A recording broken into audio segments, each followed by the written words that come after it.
আসসালামু আলাইকুম আরব আমিরাত প্রবাসী ভাইগণ, আশা করি আপনারা প্রত্যেকে ভালো আছেন। দুবাই ভিসা বন্ধে প্রায় 2 বছর পার হলো। বাংলাদেশের প্রবাসীরা কি আমিরাত থেকে বাদ পড়েছে? চলুন খবরে বিস্তারিত জেনে নেওয়া যাক। দুবাই সহ পুরো সংযুক্ত আরব আমিরাতে বাংলাদেশিদের জন্য কর্মসংস্থান ভিসা তথা এমপ্লয়মেন্ট ভিসা এখনও বন্ধ রয়েছে। 2023 সালে অক্টোবর মাসে হঠাৎ করে বাংলাদেশি নাগরিকদের জন্য ভিসা ট্রান্সফার প্রক্রিয়া স্থগিত করার পর দীর্ঘ প্রায় 2 বছর হয়ে গেলেও আমিরাত কর্তৃপক্ষ থেকে এখন পর্যন্ত কোনো ইতিবাচক অগ্রগতি বা সুসংবাদ পাওয়া যায়নি।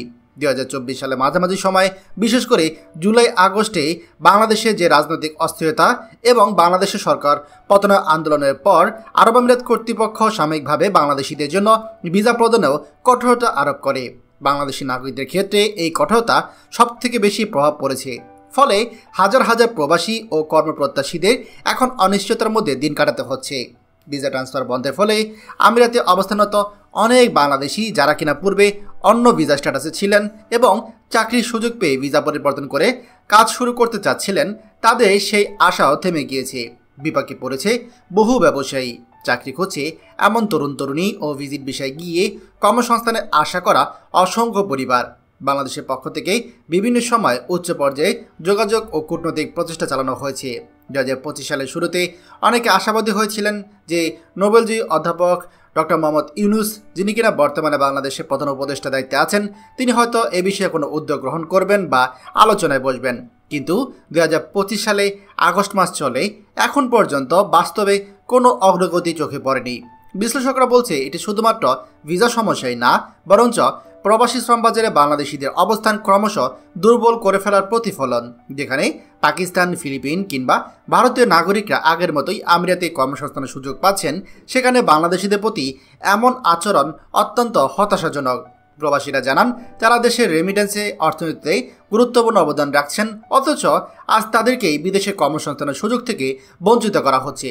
প্রবাসীদের দাবি, বাংলাদেশ সরকারের উচিত বিষয়টিকে সর্বোচ্চ অগ্রাধিকার দিয়ে আমিরাত সরকারের সাথে উচ্চ পর্যায়ে আলোচনায় বসা এবং দ্রুত সমস্যার সমাধান করা। এদিকে মধ্যপ্রাচ্যের অন্য দেশগুলোতেও বাংলাদেশের শ্রমিকদের কর্মসংস্থানের পরিস্থিতি ভালো নয় বলে অনেকেই শঙ্কা প্রকাশ করেছে। এদিকে প্রশ্ন উঠেছে, কবে খুলবে দুবাই কর্মসংস্থান ভিসা, আর বাংলাদেশি নাগরিকরা কবে নিশ্চিত মনে আমিরাতের পথে পাড়ি জমাতে পারবে?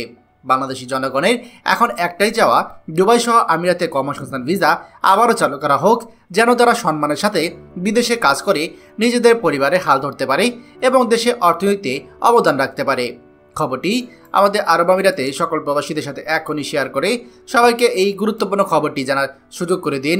আর আপনি যদি আমাদের এই চ্যানেল নতুন হয়ে থাকেন, অবশ্যই আমাদের চ্যানেলটিকে সাবস্ক্রাইব করুন আরব আমিরাতে সকল গুরুত্বপূর্ণ খবর সবার আগে পাওয়ার জন্য। ধন্যবাদ সবাইকে। আমাদের সকল ভিডিও আপডেট সবার আগে পেতে আমাদেরকে সাবস্ক্রাইব করুন। সাবস্ক্রাইব করতে সাবস্ক্রাইব বাটনে ক্লিক করুন এবং বেল আইকনটি চাপুন, যাতে আমাদের কোনো লেটেস্ট ভিডিও আপনি মিস না করুন।